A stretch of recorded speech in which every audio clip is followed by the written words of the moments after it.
Bonjour tout le monde. Aujourd'hui, je suis avec Nicolas Genet, entrepreneur en série qui s'est promené partout sur la planète, de Paris à Silicon Valley, à New York. Il a fait tellement de choses. Maintenant, il a fondé une école qui s'appelle Codebox, qui est vraiment qu'est-ce que le Québec a de besoin pour prendre le virage de l'intelligence artificielle. Ça va être une discussion délicieuse. On y va maintenant. C'est l'heure d'ouvrir grand les esprits dans ce jeu d'idées où tout s'allie. Les mots s'envolent en un tourbillon. Bienvenue sur Dialogue, Bonjour attention. tout le monde. Bienvenue à ce 12e épisode de Dialogue. Aujourd'hui, j'ai une gâterie pour vous. Ça va être délicieux. J'ai Nicolas Genet, entrepreneur en série. Son background professionnel est aussi cool que son background sur Zoom. Nicolas, bonjour. Salut, c'est un plaisir d'être là. Merci de m'avoir. Ben, ça fait plaisir. Est-ce que tu veux, j'ai fait une intro super rapide, mais est-ce que tu veux prendre le temps de te présenter, que les auditeurs comprennent là, qui tu es? Avec plaisir. Nicolas Genet, je suis fils de fermier, sixième génération sur la rive sud de Québec. À 16 ans, j'ai réalisé que c'était possible de faire une carrière en techno à l'époque. Et puis, je suis allé all-in là-dedans. J'ai eu une première start-up en intelligence d'affaires en 1999. Après ça, je suis allé vivre en France pendant 10 ans. J'ai appris de Microsoft, de Pfizer, du groupe Accor qui possède le Château Frontenac, le Fairmont. Après ça, j'ai atterri dans le milieu des startups. Donc, j'ai eu la chance de travailler 6 ans chez l'inventeur des ventes événementielles en France, qui s'appelle venteprivée.com. C'est Vente Privée qui m'a transplanté à New York pour démarrer le modèle d'affaires avec American Express. En plus, j'ai été débauché dans Silicon Valley en 2013 pour être le premier CTO d'une compagnie qui s'appelle The Real Real, qui est au Nasdaq. J'ai été là pendant 3 ans. Puis ensuite, je suis allé ressusciter une marque qui s'appelle Modclot, qui a été acquise par Walmart en 2017. Et avec ces deux exits-là, comme on appelle, j'ai décidé que je retournais dans ma ville natale de Québec, puis j'essayais de lancer une école de technologie pour former des technologistes exactement comme je les veux quand je suis un CTO. Donc j'ai fabriqué une formation. Cette formation-là, on l'a dispensée, puis maintenant on la dispense à Québec, à Montréal, puis on la dispense à Tampa et Saint-Pete en Floride. C'est là que je suis basé désormais. Cool. Écoute, quand on s'est rencontrés, c'est quelqu'un c'est un de tes employés, je pense, qui avait fait en sorte qu'on jase. Puis ça a été un peu un love at first sight. Donc, on s'était booké un meeting, on avait jasé. Puis tu m'as expliqué qu'est-ce que tu as voulu faire pour aider le Québec. Puis c'est beaucoup ça que j'essaie de faire avec Dialogue. C'est d'oser parler des choses. Puis des choses qui sont inconfortables. Et puis, à un moment donné, tu m'as dit qu'une des choses que tu avais voulu faire, parce que je veux vraiment qu'on parle de ton école, parce que tu as une manière de former les gens rapidement, puis ça crée de la valeur rapidement. Mais tu m'as parlé de ton implication dans le panier bleu. Puis, Oui. là, écoute, ça va sembler journalisme d'enquête, ce qu'on va faire aujourd'hui ensemble, mais quand tu m'as dit que tu étais dans le panier bleu, je t'ai interrompu. Puis j'ai dit ça, là, le panier bleu, là. Quand j'ai vu ça, je me dis, c'est quoi cette façon de penser-là arriérée de vouloir se dire qu'on va vendre à nous-mêmes, alors que ce qu'on aurait dû faire, c'est équiper les entrepreneurs québécois à vendre aux Américains. Puis là, tu m'as dit, David, c'est. Puis ça, en passant, quand j'avais vu l'annonce du panier bleu et tout, il y avait du monde que je connaissais là-dedans. J'ai envoyé des emails. Puis la seule chose que j'ai reçue comme feedback, c'est merci, on va passer ton commentaire au comité, qui veut en d'autrement dire merci, mais non merci. Puis là, écoute, là, il faut que tu racontes à l'auditoire ce que tu m'as raconté parce que les deux bras me sont tombés. D'abord, full disclosure, là, je suis pas amer de mon expérience avec le panier bleu. Je suis amer du temps que ça a pris pour tabletter le rapport. Je pense qu'on a battu un record de tablettage avec le rapport du panier bleu. Le rapport du panier bleu a été publié en janvier 2021. Puis, il y avait un plan de communication autour de ça. Puis ce plan-là a été cancellé. Ça veut dire qu'on avait des, des entretiens, des entrevues qui étaient programmées avec les médias traditionnels puis les médias alternatifs.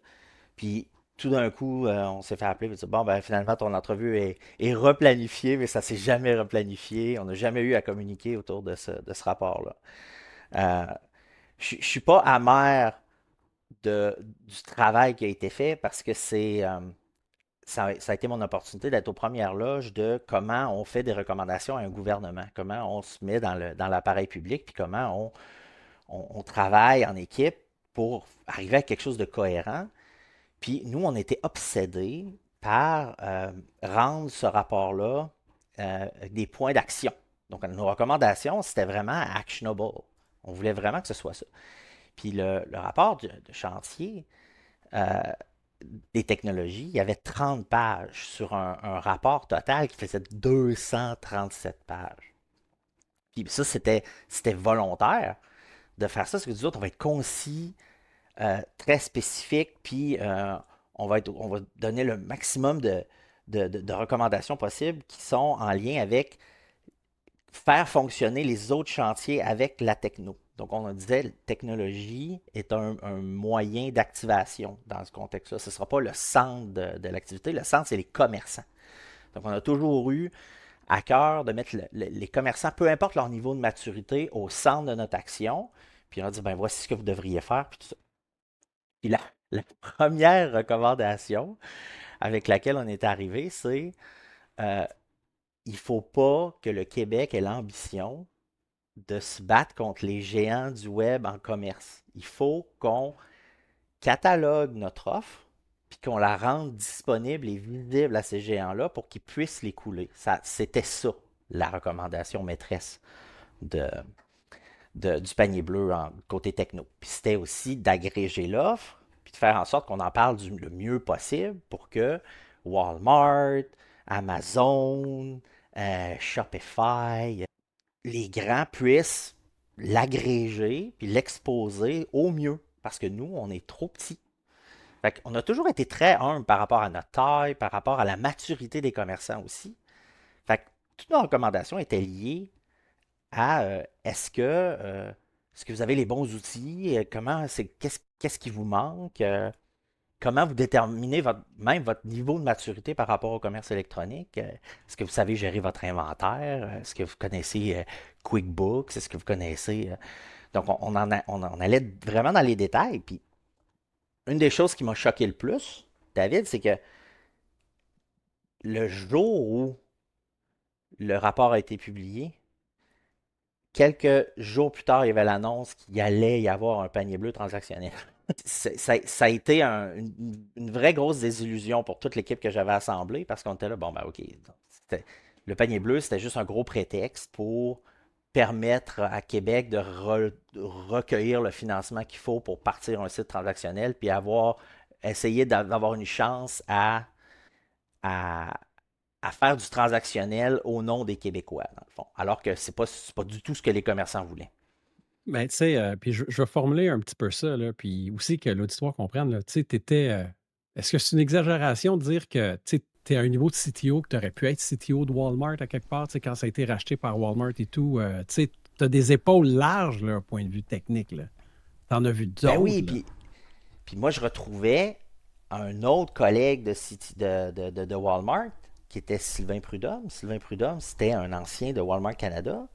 Donc, on était collègues, donc on se retrouvait à faire des recommandations. Donc, je pensais, j'avais vraiment confiance là-dedans, là. Mais oui, tu as raison, j'ai été CTO de beaucoup plus gros qu'un marché de 8 millions de personnes. Puis, ce qui est fou, c'est que il demande l'aide de cette expertise-là. Puis, tu sais, moi, de l'extérieur, bon, j'ai fait du e-commerce beaucoup dans ma vie. Quand j'ai vu qu'on voulait bâtir notre propre plateforme transactionnelle pour que les Québécois vendent aux Québécois, je me suis dit, on joue encore à la défensif, alors que la meilleure défense, c'est l'offense. Donc, cherchons à la place à faire rayonner les gens vers l'extérieur. Puis, j'avais dit, écoute, je l'avais expliqué à mon époux, j'ai dit, ce qu'il faut faire, c'est mettre un genre de label panier bleu ou un label Québec, faire un deal avec Amazon qui mette ça. Ils vont comprendre que c'est la COVID. Ça va montrer qu'Amazon, puis Walmart, puis les autres sont gentils avec le Québec. Ils auraient même mis de leur dollar marketing au lieu de prendre de mes impôts pour promouvoir le fait qu'ils supportent les entreprises québécoises. Ça leur aurait atteint l'objectif que les Québécois vendent aux Québécois et ça leur aurait ouvert la porte que nos manufacturiers d'ici puissent vendre ailleurs. Puis, parce que ça fit, parce que ça fitait pas dans le dogme, il faut que ce soit fait ici, ça a été rejeté du revers de la main. Puis, on a vu après ça l'échec retentissant du panier bleu.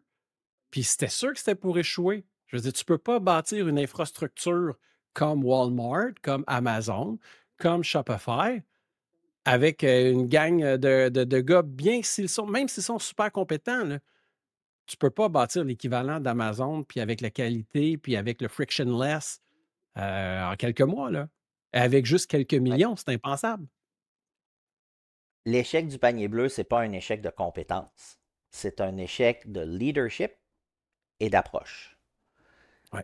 C'est un choix qui a été délibéré d'essayer de rendre le Québec transactionnel puis d'unifier les ventes québécoises derrière une plateforme alternative qui n'a jamais levé.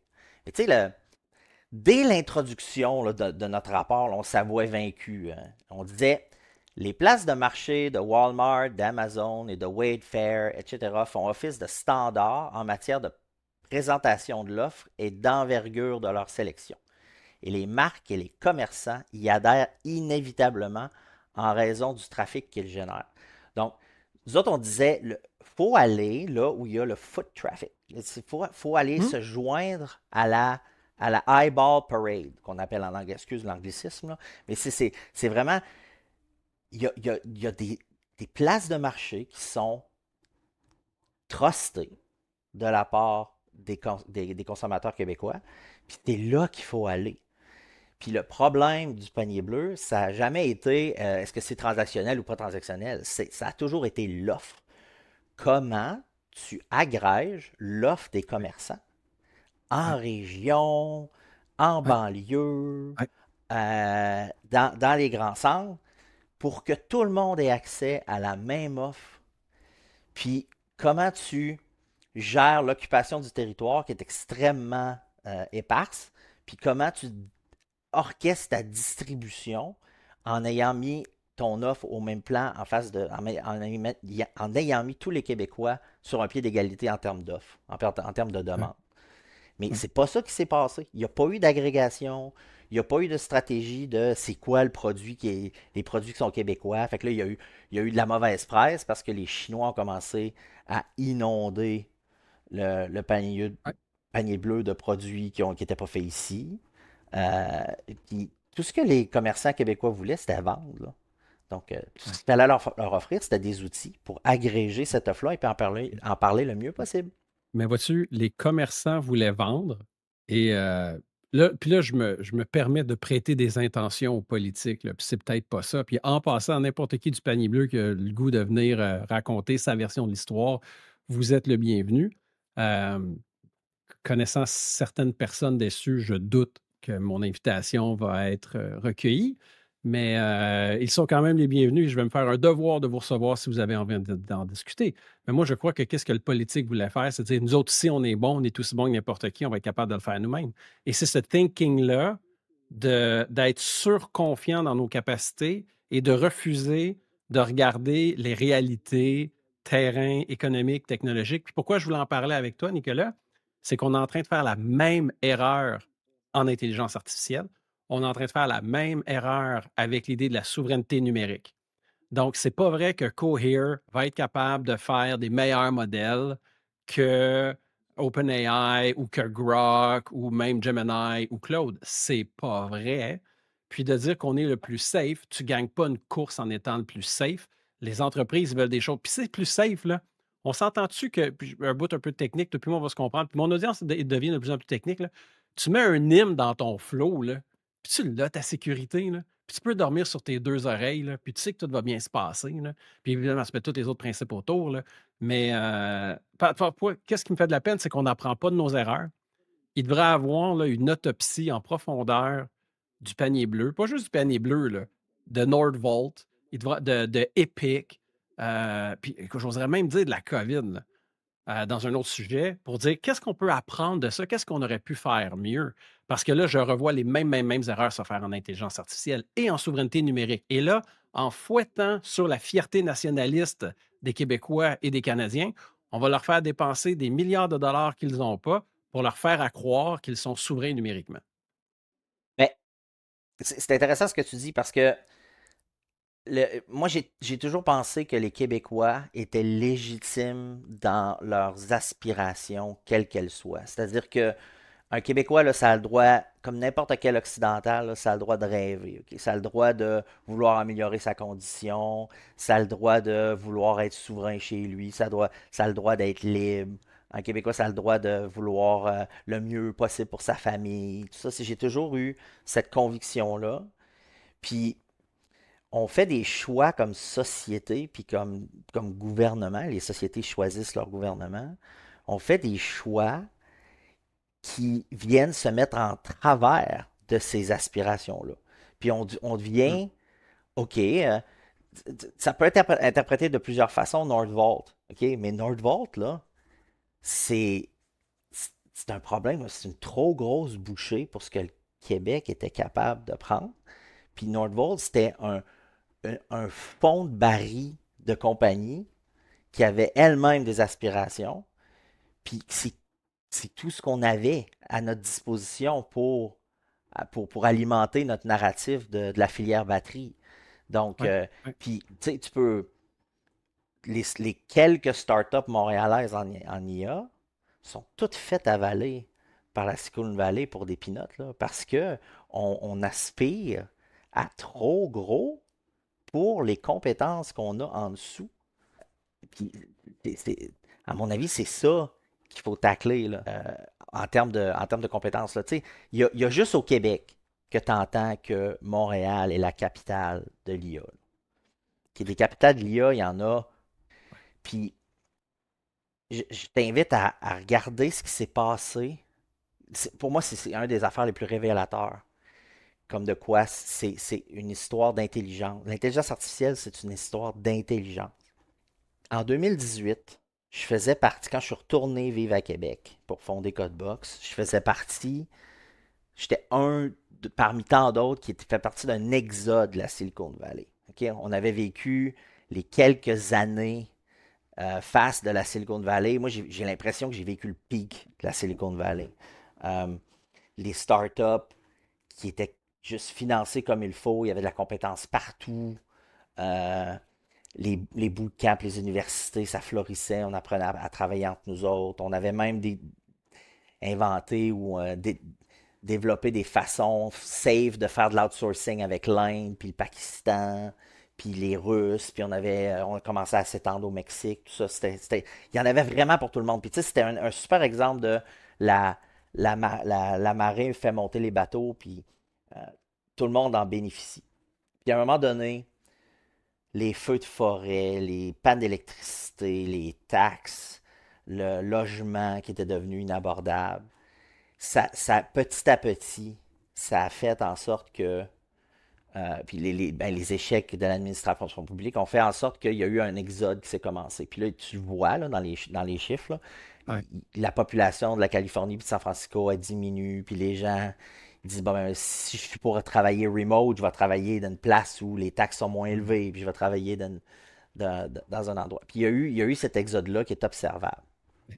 Savais-tu? Puis il y a deux. Savais-tu pourquoi Jason? Ouais, Savais-tu pourquoi Jason Calacanis a quitté San Francisco? Jason Calacanis. Jason Non, pourquoi? Calacanis, qui est un des gars du All-In, qui a un accélérateur, c'est loin d'être un de mes préférés, là, mais il arrive chez eux après un cocktail un soir avec sa femme. Il y a un mort devant son entrée de garage. Bon. Un mort. Il appelle la police. Il y a un mort, puis vous venez le chercher. Ils sont venus le chercher le lendemain en après-midi. Il a dit ça suffit, on fout le camp, j'en peux plus. Donc, Bon. c'est ça. Euh, Excuse-moi, je t'ai coupé dans ton élan, pas de là. problème, pas de problème. Excuse-moi. Mais c'est parce que des choses qui montraient le symptôme, là, puis qui ont alimenté l'exode, il y en a plein. Là. Hey, Ouais. il y a des pick-up qui se faisait louer, il allait sur le bord des plages, il allait chercher des gros cailloux. Il remplissait la boîte du pick-up avec des gros cailloux. Puis le monde, il mettait les cailloux en face de leur trottoir à l'entrée de chez eux pour pas que les sans-abri viennent planter leur tente en avant de la maison. Tu sais, on en était là, là. Il y avait ça, c'était observable. Puis il y avait ceux qui pensaient que le constat d'échec, que si tu mets des milliards dans le problème des sans-abri, puis que tu leur offres des maisons, puis des endroits où être, ça règle le problème, puis ils disparaissent. C'est pas vrai du tout. Il y a des scandales incroyables sur l'argent qui est détourné dans les shelters pour les personnes sans abri. Fait que à force de constats d'échecs comme ça, puis d'absence de leadership, il y a cet exode-là qui s'est produit. Puis, il y a 2 ans et demi, quand OpenAI a lancé ChatGPT, puis a montré au monde que les Large Language Models, c'était ça désormais qu'on allait désigner comme étant l'intelligence artificielle, alors que ça faisait des années qu'on travaillait avec le prédictif. Mais quand ça s'est produit, là, il y a eu une reversal complète de cet exode-là. Puis maintenant, les maisons, ça recommence à monter. Tout le monde retourne là-bas. Les job descriptions, toutes les offres d'emploi, c'est soit à San Francisco, soit à New York, soit à San Jose, soit à Menlo Park, soit à San Bruno. C'est vraiment, là, il y a eu ça, cet exode-là s'est complètement interrompu, puis c'est reparti comme dans le temps de l'Internet. Euh, donc, ça m'amène à penser que la capitale de l'intelligence artificielle, là, c'est Silicon Valley. Ouais, OK? Parce que tu n'as pas vu ce phénomène-là nulle part ailleurs. ouais, ouais, ouais. Ben, nous, ce qu'on a, c'est un afflux de subventions très, très, très importantes, là. Mais, donc, parle-moi de. Donc, je sais que quand tu es revenu, tu as voulu lancer ton école pour former des gens très rapidement à être très productifs puis créer de la valeur. Il y a des choses. Parle-moi de ce chapitre-là de ta carrière que je trouve aussi tout autant intéressant que le reste. Ouais, je t'ai dit que je n'étais pas amer de mon essai avec le panier bleu, mais je suis un petit peu amer de mon lancement d'école avec le Québec, par contre. Ça, c'est un regret que j'ai. Euh, En 2018, on a lancé Codebox. En février 2018, je vais voir Éric Kerr, qui est alors député, pas au pouvoir. Puis je lui annonce que je vais faire ça, puis je me fais dire que c'est une super bonne idée. Si je peux t'aider d'une quelconque façon, ça va me faire plaisir. Puis je lui donne un timeline super agressif. Je lui dis là, je te parle, je suis en février. Moi, je vais lancer ma première cohorte en août de cette année. Donc, on se revoit bientôt, mais sache que peu importe ce qui arrive, moi, ça va arriver. Donc, effectivement, au mois d'août, le 18 août 2018, on lance la première cohorte de Codebox à Québec, dans les locaux du complexe Vision à Charlebourg. On a 3 cohortes pleines. On place des finissants chez CGI, on place des finissants chez Coveo, on place des finissants chez des gros, gros partenaires du Québec qui croient dans la vision et qui veulent nous donner une chance. Puis, fort de 3 graduations, on apprend que Éric Kerr y est allé avec Québec International chercher une licence pour lancer une école à Québec qui s'appelle l'École 42.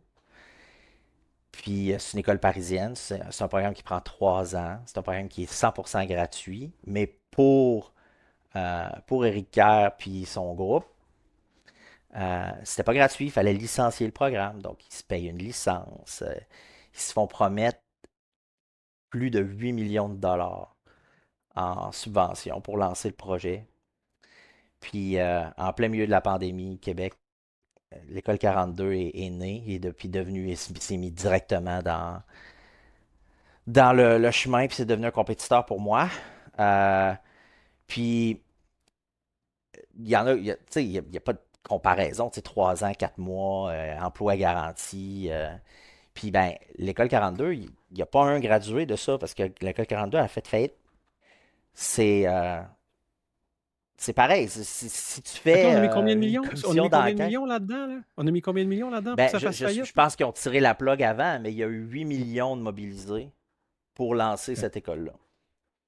Ouais. Puis les étudiants, ils ont été cancellés, là, tu sais, ils ont mis fin à leur programme en plein milieu, là. Il y en a qui étudiaient et qui n'auront pas leur certification euh, parce que ça a fait faillite, ça s'est arrêté. J'ai de quoi de similaire. Il y a eu un programme du gouvernement parce qu'on avait besoin de plus de travailleurs sociaux là, pour la DPJ puis un peu partout. Là. Fait que, tout de suite après la pandémie, il y avait un programme. Là, venez vous inscrire puis on vous donne tant de milliers de dollars par année pour faire là, votre diplôme de cégep en TS. Fait que là, on a payé de nos impôts pour que les gens fassent cette formation-là. Puis là, quand ils arrivent sur le marché du travail, là, maintenant, il y a eu les coupures qu'il y a eu à cause de la décote qu'on a eue. Donc, tous les postes qui ont coupé, c'est ceux qui ont payé une fortune pour entraîner. Puis là, ces gens-là ont sacrifié 3 ans de leur vie à étudier. Puis là, ils ne peuvent pas se faire engager parce qu'on leur avait promis un emploi. Puis ces emplois-là n'auront pas lieu. Puis pourquoi je mets le. Puis là, le seul but d'avoir ces discussions-là, Nicolas, puis après ça, parlons de technique, là. Mais c'est qu'il faut apprendre de nos erreurs. Moi, je dis toujours à mes enfants, faire une erreur une fois, c'est pas grave. La faire une deuxième fois, c'est un signe de démence. Fait que, tu sais, on voit comment notre État gère ça, puis tu dis, non, non, mais vous voyez bien que ça marche pas, là. Arrêtez. Tu sais, toi, dans ta vie, là, c'est Théo, Nicolas, y a-tu une fois que pitcher plus d'argent à un problème en utilisant la même stratégie, ça l'a réglé un problème? Non, non, non, non. Il y a une doctrine en technologie qui s'appelle le fail fast, là, qui a pris beaucoup, Mm. beaucoup de traction dans justement les dernières années du pic de la Silicon Valley, qui était tu t'investis, tu essaies quelque chose, mais à mi-chemin, quand tu le vois, là, soit il y a un mur, soit il y a une rampe. S'il y a une rampe, tu y vas, tu double down, puis tu vas, t'assures que tu prends cette rampe-là pour atteindre la masse critique de la loi de la diffusion de l'innovation. Mais s'il y a un mur, le mur, on le voit, là, il y a aucune façon d'investir suffisamment pour défoncer le Ouais, mur. Tu ouais. vas rentrer dedans, puis tout le monde va mourir avec toi, là. Donc, c'est mieux de Mais tirer la moi, plug quand tu vois le mur. moi, je pense là, qu'il y a plein de monde au gouvernement, autant provincial que fédéral, qui ont lu le livre Le Secret. Puis Le Secret, ça dit que par la force de la visualisation, tu peux changer la manifestation de la réalité. Puis ils se disent qu'on va transformer le mur en rampe à force de visualisation. Puis c'est pas Il y vrai. a- ben non, ça se passe, c'est pas comme ça que ça se passe. Euh, il, Tu crées un champ de distorsion de la réalité quand tu fais ça.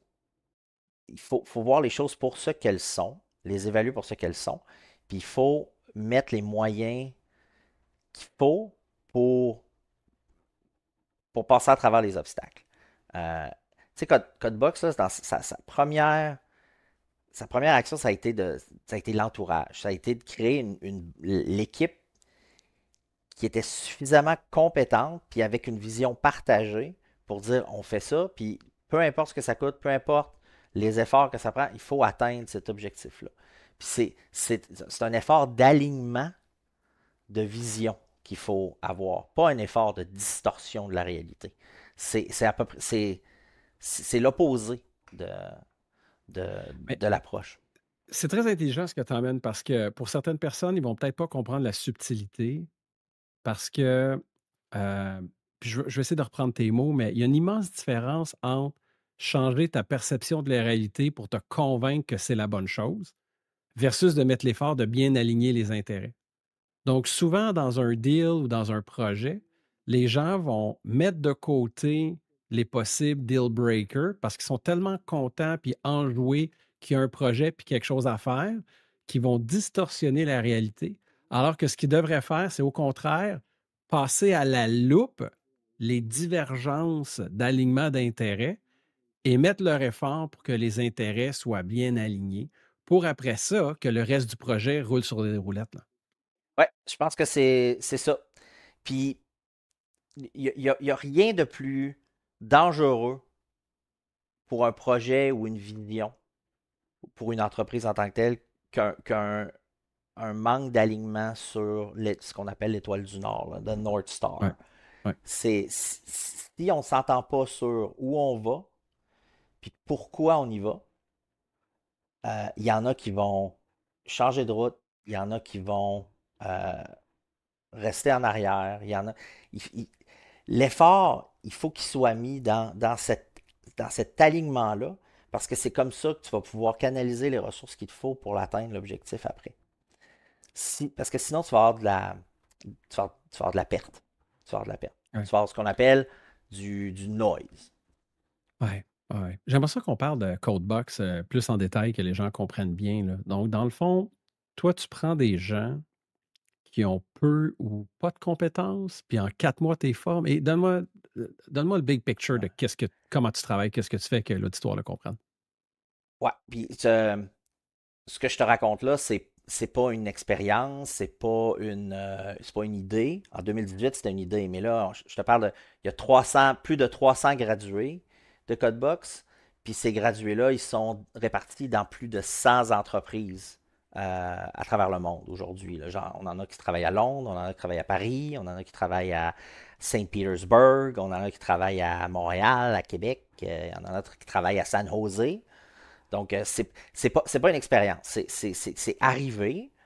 Puis, les profils avec qui on a eu le plus de succès, c'est des, des infirmiers, infirmières fatigués, des professeurs qui ne pouvaient plus voir d'enfants parce qu'ils sont brûlés par le système, des serveurs qui se rappellent de tout, des baristas Starbucks, des drivers Uber, on a des soudeurs, des opérateurs de grue, des gens de la construction. Donc, notre, euh, notre clientèle première, là, notre audience, ceux à qui on s'adressait, c'est pas des gens qui, qui ont des bacs en technologie d'information.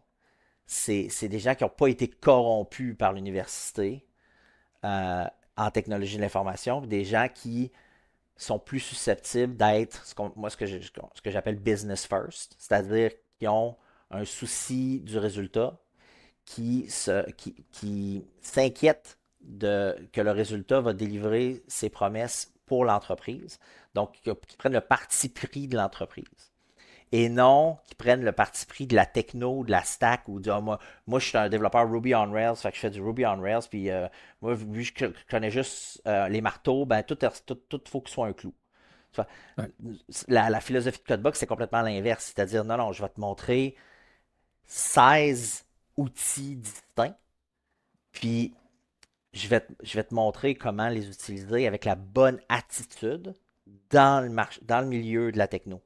Donc, c'était 50% ce qu'on appelle des hard skills, donc base de données, API, développement software. Puis maintenant, c'est tout AI native, là. C'est tous les outils avec les agents de codage, là, Claude 4, puis Copilot, puis tout ça. Là. C'est tout rendu dans notre programme.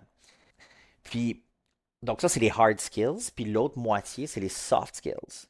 Les soft skills, c'est est-ce que tu sais bien te comporter dans une réunion? Est-ce que tu poses les bonnes questions aux bonnes personnes? Est-ce que tu es humble puis coachable?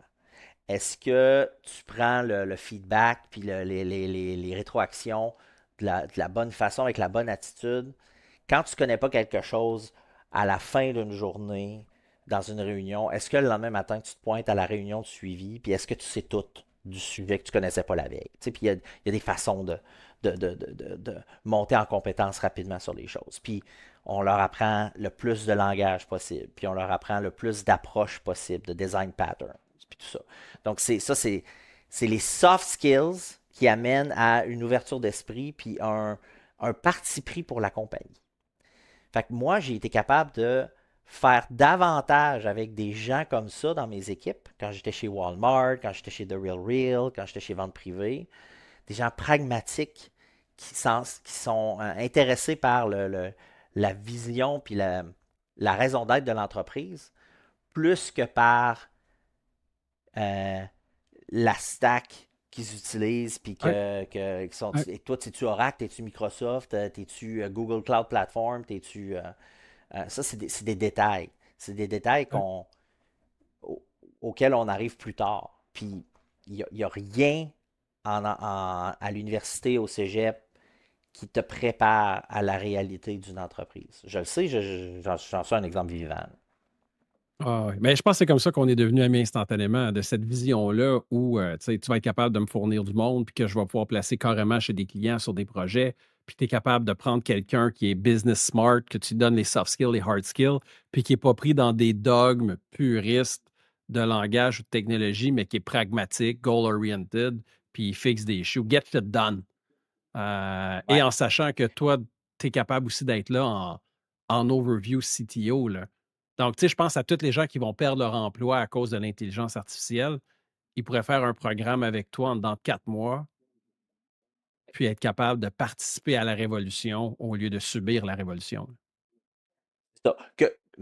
Que tu aies perdu ton emploi parce que tu es un développeur qui s'est fait mettre dehors de chez Microsoft avec un 2 ans de no rehire ban, là, ou que tu sois quelqu'un qui a perdu sa job parce que tu t'es fait remplacer par un agent de Agentic AI, là, si tu viens chez nous, moi je vais t'apprendre à être le maître des marionnettes. Je vais t'apprendre à tirer les ficelles puis à les voir pour que plus jamais ça t'arrive.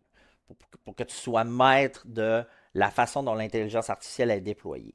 Puis moi, je suis partisan d'une doctrine ou d'une philosophie de l'IA qui est, ça s'appelle AI done right, c'est-à-dire, parce qu'il y a deux façons de voir l'IA. Tu peux en avoir peur, puis être réfractaire. Tu peux aussi embrasser l'IA, puis dire, moi, je vais l'utiliser pour ses capacités à faire du bien, ses capacités à être plus exact, plus juste, plus rapide, plus productif, plus économe, plus. Et puis c'est dans cette optique-là qu'il faut, qu'il faut former une nouvelle génération de technologistes.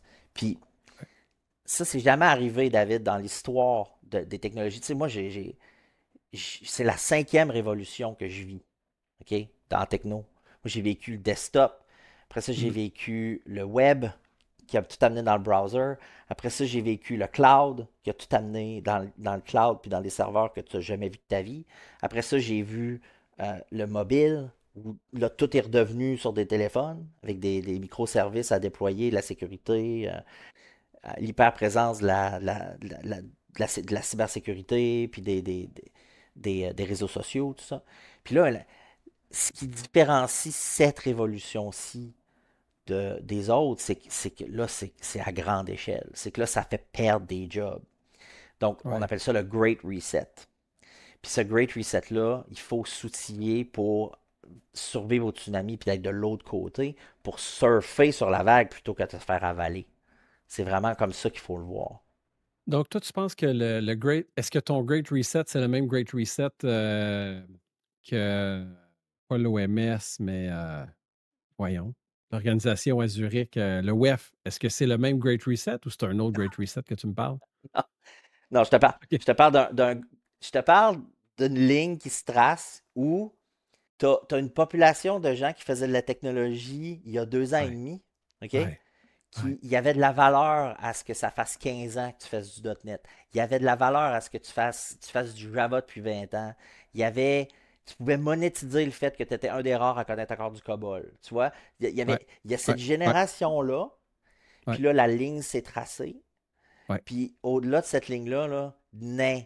Parce que c'est plus à propos, c'est plus du codage le problème. Le prix de l'entrée, c'est es-tu capable d'exprimer ou de comprendre les exigences du problème à résoudre comme il faut pour faire du bon prompt programming. Parce que la programmation, le codage, il n'y a personne, aucun développeur senior de 15-20 ans d'expérience code mieux que Claude 4 aujourd'hui. C'est pas vrai, là. Ouais, Donc, ouais, ouais. c'est vraiment ceux qui embrassent cette réalité-là puis qui la comprennent. Puis plus vite tu vas la comprendre, plus longtemps tu vas avoir ta job.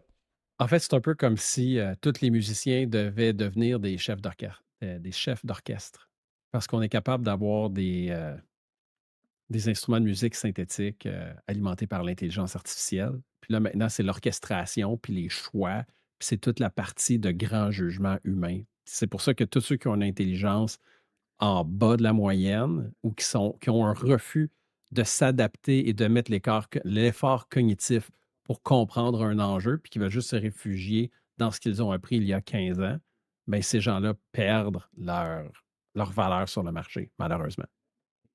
J'adore ton analogie. Puis si on la tire un peu plus encore, là, enfin, on entre dans une ère où on va, au lieu de perdre du temps à coder, puis Oui, de fabriquer oui, la plomberie, puis de fabriquer la, la, la mécanique de la musique, tu vas pouvoir te focuser sur l'art, la satisfaction du oui, client, oui, oui, le oui. meilleur produit possible, pour la meilleure audience possible, que tu auras compris le mieux que tu peux. C'est Ah, ça écoute, maintenant. regarde-moi Enfin, mon. on a du temps pour s'occuper de notre client. Oui, exactement. Puis, tu sais, mon MVP dans Holo, mon tout premier MVP, là, vraiment, là, skin on the bones, là, euh, je l'ai fait en un avant-midi.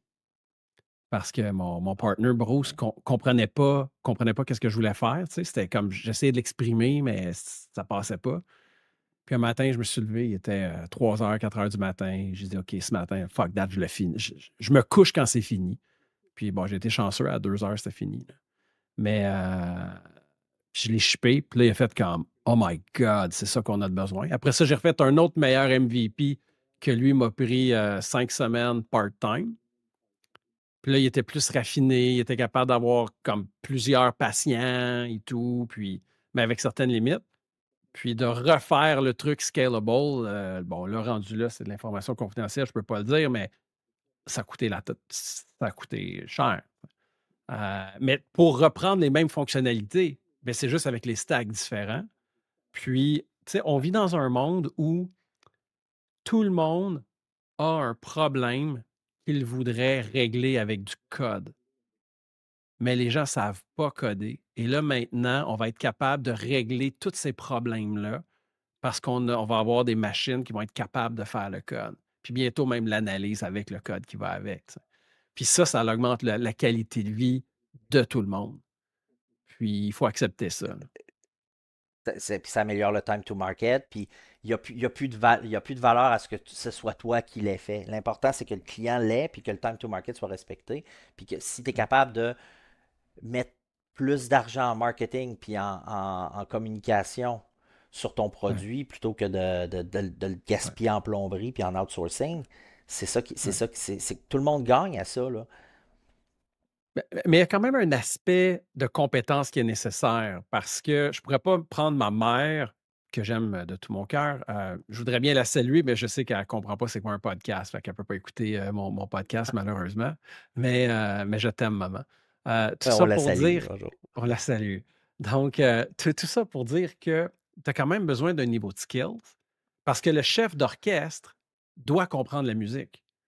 Il doit être capable de la lire, il doit être Ah ben capable oui, peut-être un tout petit peu d'en écrire. Puis là, après ça, on est capable d'accélérer puis de livrer encore plus. Là. ton analogie est parfaite. C'est vraiment ce qui se passe. C'est que là, le fardeau de la compétence, il s'est scindé en deux. Ok? Il s'est scindé en amont du projet, puis il s'est scindé en aval du projet. Ce qui vient de se passer, là, c'est, t'as, nous, de la façon dont ça marche chez Codebox, là, t'as le CEO on a un projet là, qui s'appelle, avec une compagnie de Napa Valley qui s'appelle Inner Circle. Ben, c'est le CEO qui a, via lovable.dev, qui nous a créé sa vision. Il m'a dit, moi, je veux que ma plateforme elle fasse ça. Il n'est pas question que tu mettes en service une application Non, lovable.dev s'il vous qui plaît. scale. Non, OK, s'il vous ça plaît. n'arrivera Non. jamais, là. Non, jamais. Never, Puis, ever. puis ouais, jamais dire oui à Are you ready to go with that? Là, jamais, on répond non. En tout cas, pas pour les Mais 2 prochaines années. Là. voilà, tu as raison. Dans 5 ans, on va peut-être avoir une complètement différente vue de Euh, ça. Mais pour le moment, là, c'est en 2025, cette année, là, mais c'est un outil de maquettage parfait parce que maintenant, le CEO, il n'aura plus jamais peur de ne pas s'être fait comprendre. Il nous Mhm, envoie ça, il me mhm. dit, moi, là, si j'ai ça, qui scale, qui est sécurisé, qui est traçable, puis qui est conforme aux standards de l'industrie, parce qu'on parle du vin, là, euh, eh bien, moi, je vais live avec ça. Fait qu'avec ce sign-off-là de lovable.dev, nous, on Ouais, prend ça, c'est du code, là.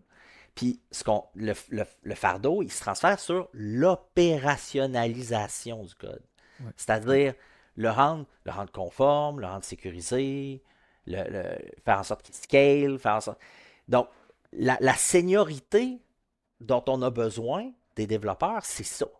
C'est les DevOps, le monitoring, tout ce qui est en aval du build pour que ça s'opère puis qu'on puisse réagir le plus rapidement possible au feedback du terrain. Parce que là, si les clients vont arriver, puis enfin, c'est les clients qui vont dire si ta plateforme fonctionne ou pas. Donc, le fardeau de la qualité, il reste sur les épaules du développeur jusqu'à ce que les utilisateurs aient accès à la première version. Donc, ça s'est scindé en deux. Ça s'est expression des exigences, Ouais. CEO, directeur des produits, puis opérationnalisation du code après le build. Je me l'ai fait expliquer différemment par quelqu'un qui a une firme de dev au Québec là, d'une centaine d'employés, là. Puis j'avais trouvé l'image super bonne. Il a dit, le client, il y a deux choses qu'il voit. Il voit l'analyse au début, puis le quality assurance à la fin. Puis entre les deux, il y a une bulle qui est tous les efforts de développement, puis toutes les heures que je vends au client. Mais le client, là, ce qu'il voit, ce qu'il touche, là, c'est est-ce que l'analyse a été faite comme il faut, puis est-ce que la qualité est bonne. Puis là, avec l'IA, ce qui arrive, c'est que cette bulle-là, puis ça ne lui dérange pas de vendre les deux extrémités à perte parce que l'argent est au milieu. Mais là, cette bulle-là au milieu, elle fond comme neige au soleil à cause de l'IA. Donc, le modèle d'affaires doit être changé parce qu'on ne développera plus jamais de la même manière. Moi, en ce moment, je suis sur un projet que je suis en train de faire. Puis, j'ai engagé un nouvel employé. Puis là, il dit OK, on va prendre la méthode agile. Non, non, non, non, non, non, non, non. On va aller en waterfalls parce qu'on est tellement capable de définir facilement, d'imager, de visualiser qu'après ça, tu lock ton scope of work, puis tu es capable de livrer le reste. Parce que toutes les entreprises, bon, pas toutes, pardon. Il y a beaucoup d'exemples au Québec d'entreprises qui ont fait affaire avec des entreprises que je ne nommerai pas, qui ont mis 1, 2 millions à 50% subventionnés avec nos impôts en méthode agile pour faire de l'IA, puis que ça ne donnait rien. Puis moi, je pense que Parce que l'IA aujourd'hui. Ah, les vas-y. segments se sont raccourcis dramatiquement. Tu as tellement raison. J'étais sur un panel il y a 2 semaines ici à Tampa. Puis c'est exactement ce dont on parlait. On parlait d'une migration, d'un retour à euh, les entreprises de technologie vont devoir accepter de migrer leur modèle de rémunération Mhm. sur les résultats plus que sur le temps et le matériel. C'est la Mais fin du ça, time là, and material. ah oui, mais puis ça, là, la beauté, là, parce que je donnais une conférence vendredi dernier, OK? Puis là, quelqu'un m'a dit, OK, mais là, tu sais, comment tu fais pour choisir quelqu'un de bon en IA? J'ai dit, c'est super simple. Si il te dit, ce problème-là, il vaut combien? Puis que là, tu dis, ce problème-là, il vaut 3 millions. Puis qu'il dit, OK, c'est beau, je te règle le problème pour 1,5 million. Mais c'est 1,5 million, c'est mon estimé parce que ça va être time and material. Mais là, attends, dude. Tu as le droit de me facturer un pourcentage de mon problème si tu me factures un pourcentage de mon problème. Mais tu ne peux pas déterminer ton prix sur la valeur de mon problème pour me mettre le bras dans l'engrenage d'un time and material sur 3 ans. Tu sais, il y a une dichotomie, là. Tu sais, c'est comme, je vais te biller sa valeur si tu m'emmènes la valeur, mais sinon, si je te bille time and material, oublie la valeur de mon problème. Puis là, c'est comme si les firmes, puis aussi, vu que c'est subventionné à moitié, ben les entreprises se posent moins de questions. Mais qu'une fois que l'argent est brûlé, puis ton résultat, tu ne l'as pas. Notre plus gros client chez Codebox, il, euh, il a abandonné l'acquisition d'un logiciel licencié. Il a fait un appel d'offres, puis il y avait des réponses de Blue Yonder, de Manhattan pour un système de gestion d'entrepôt. Je vais te name dropper des noms là, parce que c'est Salesforce, puis tout ça. Toutes ces compagnies-là là, qui se nourrissent de souscription puis de licence, là, puis qui existent à cause de ça, puis c'est de l'ancienne ère, la technologie. Et puis, ce client-là, il a, en, en face de ses réponses à son appel d'offres, il y a eu un appel d'offres pour un logiciel spécialisé développé avec l'IA. C'est un tiers du coût d'acquisition des licences puis de la maintenance sur 10 ans. Il n'y Ouais. en a pas de maintenance. Il n'y en a pas de licence. Donc, tu es capable d'arriver avec 100% de ton périmètre couvert. Donc, pas je paye des licences pour 700 features puis j'en utilise 110. C'est je n'ai développé que les features que je voulais. Je, j'occupe d'espace, de stockage puis de persistance que pour ce dont j'ai besoin. Ça me permet de diviser ma facture par 3. Oui, mais ça, cependant, pour que la personne qui écoute le podcast comprenne, puis je sais de quel client tu parles, on en a jasé, c'est quelqu'un qui aurait acheté des centaines et des centaines, voire des milliers de licences. Parce que la PME qui a 10 employés, qui voudrait 10 licences Salesforce à 200 pièces, elle ne peut pas penser avoir son propre CRM pour le tiers de qu'est-ce que ces licences Salesforce auraient coûté. Là. Fait qu'on parle de gros contrats de licence. Moi, On je te parle dirais du aussi, Dow Jones, là. ben c'est ça. Parce que là, pour eux, à ce moment-là, tu sais, ton coût d'implantation, plus de licences, toute la patente, oui, le custom fait du sens. En fait, ça va être la renaissance du custom. Moi, en ce moment, là, tous les agents sur lesquels je cote, c'est je veux un agent sur mesure pour me régler un problème qui me coûte tant. Je suis prêt à payer le tiers forever pour gérer ce coût-là. Un peu à la Palantir. Tu sais, dans le fond, Bullseye, on essaie d'être un mini Palantir. Là. Puis c'est comme de dire, ben, on te met la solution, bing bang, puis on avance comme ça. Puis tu sais, l'entretien, c'est ça. Il y a un bout que je ne comprends pas quand tu dis qu'il n'y a pas d'entretien. Parce que moi, dans mon livre à moi, la seconde que tu t'écris une ligne de code, tu as commencé à avoir de la dette technologique. Fait que si tu dis qu'il n'y a pas d'entretien sur 10 ans à ce bout-là, je ne suis pas capable de le processer. Là. Tu t'es soit mal exprimé, ou j'ai mal compris, ou tu as une baguette, pas une baguette magique. Tu as une technique hallucinante que je veux que tu m'enseignes. Là. Non. C'est parce que quand achètes là, un logiciel comme Manhattan, ça vient avec les licences, puis ça vient avec un contrat de ce qu'on appelle la maintenance sur Mhm. 4, 5, 6 ans. Puis ça te donne accès au droit d'avoir des correctifs, ça te donne accès tu as le droit d'influer sur la feuille de route des projets futurs puis de l'orientation du logiciel. Ça te permet de donner de l'urgence à une des choses qui importe pour toi dans les années qui suivront.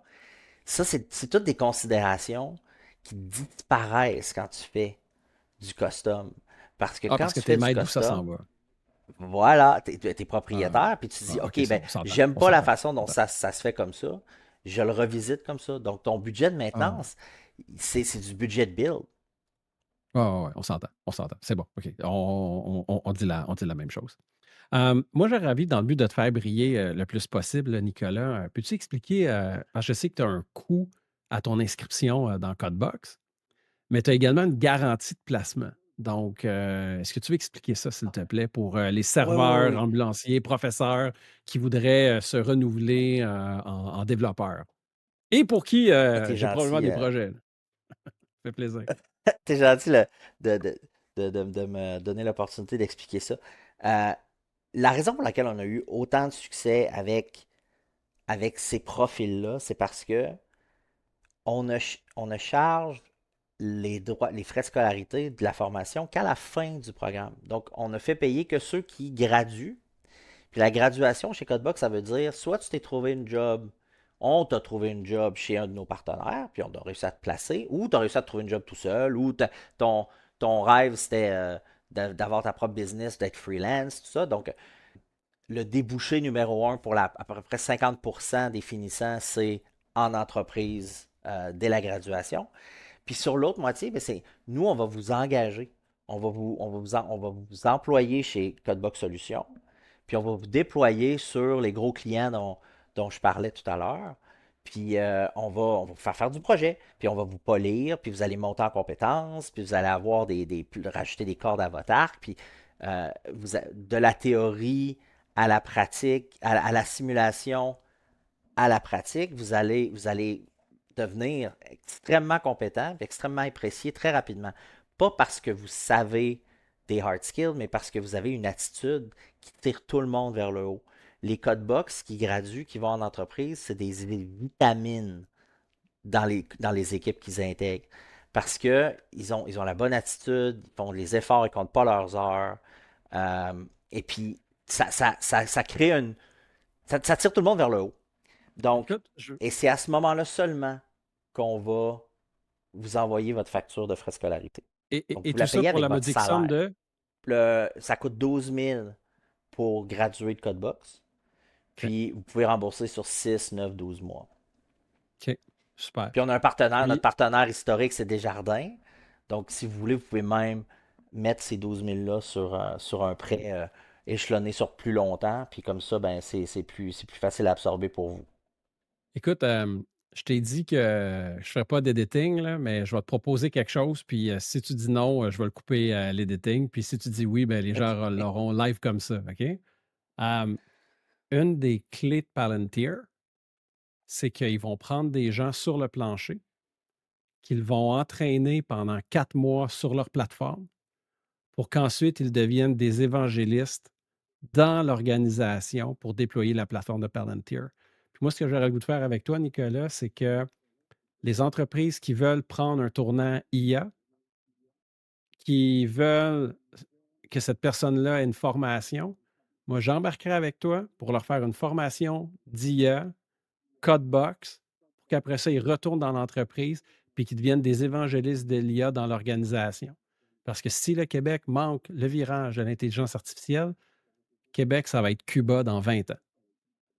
Et puis, on l'offre ça, David, de prendre des gens en entreprise, de leur- de les- on les fait devenir AI native, puis ils deviennent les mentors, puis les agents de changement, puis les champions de leur entreprise. Puis on le fait pour des entreprises du gouvernement à Québec en ce moment. Donc, Ça, c'est merveilleux. Puis, c'est t'aurais-tu envie qu'on fasse de quoi ensemble, parfait. qu'il y ait la petite saveur David Prou Bullseye dans leur programme?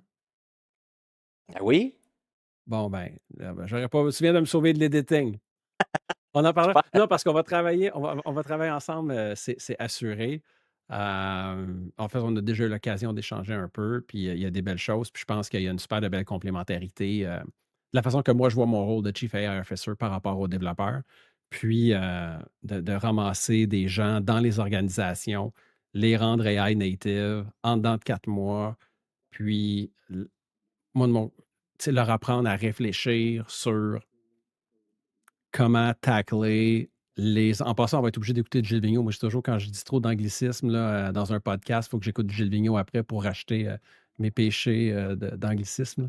Donc, qu'on puisse ramasser ces gens-là pour qu'ils puissent qu'ils comprennent comment tacler les défis d'IA à l'intérieur des organisations. Je pense que ça peut être quelque chose de super.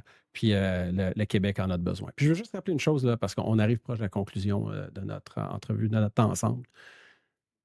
T'offrais ça au gouvernement de la CAQ, il y a 4 ans, là, puis on t'a reviré de bord. Là. C'est hallucinant. Ça fait 8 ans oui, je ferais ça il y a 8 8 ans. ans. 8 ans. Écoute, puis le Québec a besoin de ça. On a besoin de ce gain de productivité-là. Puis, en tout cas, j'espère qu'ensemble, on va être capable, toi toute seule ou encore nous deux ensemble, de, d'aider à cette transformation d'intelligence artificielle au Québec. Ben, Nicolas, tu me redonnerais espoir dans le système si jamais ça arrivait, là, si c'était une des conséquences de notre collaboration, ça me redonnerait espoir dans le système parce que moi, je suis un petit peu désillusionné de ce que j'ai vu. ben, moi, je le critique parce que j'ai envie de le sauver. Je le critique parce que je l'aime, parce que dans mon cours de préparation au mariage il y a 21 ans, on m'a dit l'inverse de l'amour, ce n'est pas la haine, c'est l'indifférence. Indifférent. Donc, le simple fait qu'on cherche à le critiquer, c'est qu'on veut qu'il s'améliore. Ça vient d'une bonne place. C'est vrai qu'au Québec, on n'aime pas la chicane. Puis des fois, on pense que les débats, c'est de la chicane. Mais non, c'est la manière qu'on est capable de s'améliorer. Et puis, aussi, une autre chose que j'ai lue en fin de semaine que j'ai trouvé exceptionnellement bonne, j'ai dit ça à mes enfants ce matin en allant les porter à l'école.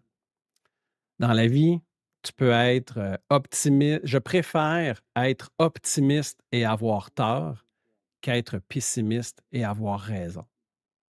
Ça rend le journey beaucoup plus agréable. Donc, je m'oblige à être optimiste.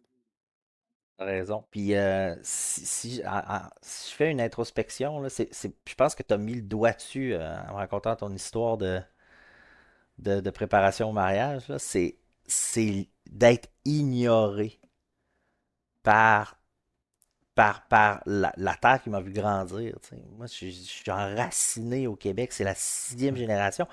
Je remonte ma famille en 1664 à l'île d'Orléans. Là, tu sais. Ouais. Puis puis, bon, j'ai un ancêtre qui est allé faire la ruée vers l'or au Klondike. Puis moi aussi, je suis allé faire la ruée vers l'or dans la Silicon Ouais. Valley, à mon époque, tu sais. Puis j'ai voulu faire comme Patrick Pichette après Google. J'ai voulu revenir pour redonner. Puis j'ai été ignoré. Je pense que c'est ça qui m'a fait qui m'a dérangé le plus, qui m'a fait le plus mal là-dedans. Je ne veux pas me victimiser non Ouais. plus, là, mais je pense que c'est ça qui a été le plus difficile, c'est de se faire Ouais. ignorer, Ouais. puis pas se faire considérer comme une solution parmi d'autres qui étaient disponibles. Ouais. Mais tu sais, nul n'est prophète dans son pays, hein. Puis, ça a été écrit il y a 2000 ans, puis c'est toujours vrai aujourd'hui. Donc, C'est Nicolas, ouais, vas-y. non, c'est ironique que tu dises ça, c'est exactement ce que je me disais.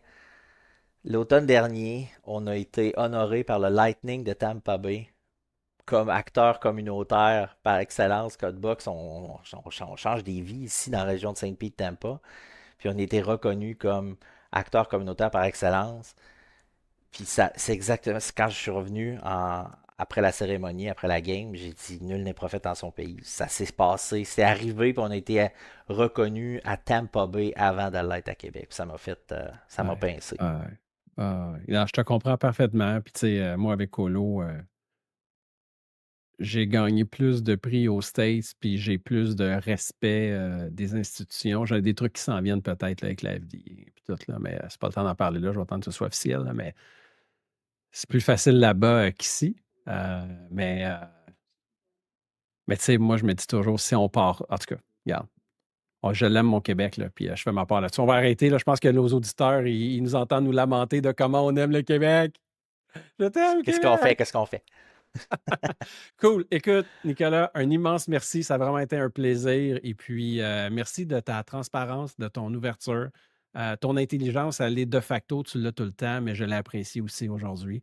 Donc, merci, Nicolas. À la prochaine. Ça m'a vraiment fait plaisir. Merci de ton accueil. C'est génial. J'ai adoré notre conversation. C'est l'heure d'ouvrir grand les esprits dans ce jeu d'idées où tout s'allie. Les mots s'envolent en un tourbillon. Bienvenue sur Dialogue, attention. Tout devient clair quand les têtes s'allument dans un clash d'idées qui se rassemblent et se résument. Dialogue avec éclat dans chaque échange, l'écran brille, chaque mot dérange. Prêt à plonger dans des questions folles, les réponses jaillissent sans protocole. Les débats s'enchaînent sans fin ni pause. Quand la pensée explose, c'est grandiose. Tout devient clair quand les têtes s'allument dans un clash d'idées qui se rassemblent et se résument. Dialogue avec éclat dans chaque échange, l'écran brille, chaque mot dérange. Là où les cerveaux se rencontrent, les frontières des idées s'effondrent. Un univers où chacun s'explique, c'est l'énergie des années électriques. Tout devient clair quand les têtes s'allument dans un clash d'idées qui se rassemblent et se résument. Dialogue toujours plus loin, on explore avec nos esprits en effet.